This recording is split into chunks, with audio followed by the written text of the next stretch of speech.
Yes, I was invited to do 4 episodes of that. Ryan Murphy called me on the phone. I guess that's how he does it. He interviews you on the phone. And I thought that he was interviewing me. Well, it turned out so I could sort of interview him, because by the end of the interview, he told me the storyline. And he said, it's kind of like Annie Wilkes in Misery. I said, I created the role of Annie Wilkes in Misery in the West End. I said, if you go buy the play, you'll see created by Sharon Gless. He said, well, would you be interested in doing this? I said, yes. And I realized he was really wanting me to interview him, I guess. He wrote it for me. He said, if you're interested, I will write it for you. That's what I do.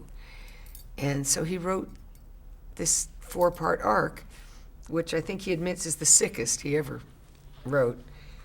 And I had a ball. It was wonderful. God, I got nominated for it. Yes, but I read something very interesting. It's not plain creepy. I was reading Judi Dench's book. How I've survived in this business and how I learn is I kind of steal from the best. Judi Dench, in her book, was writing about playing a villain. And the one on Nip Tuck is certainly the most horrendous villain I've ever played. And Judi Dench said that you don't play a villain. People they aren't born villains. Something's happened to them. There's damage that's happened along the way.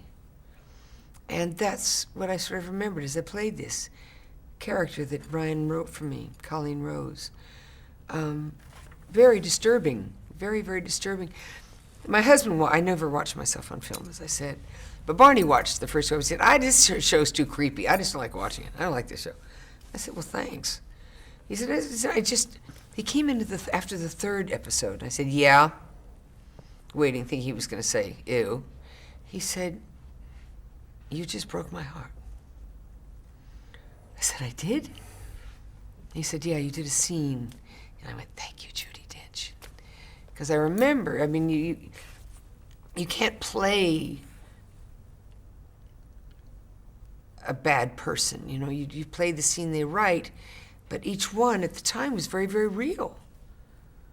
I think she even believed herself when she was pretending she was the agent. She got so good at it.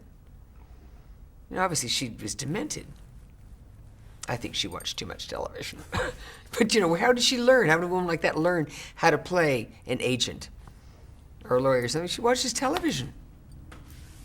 Most powerful medium in the world, Barney says.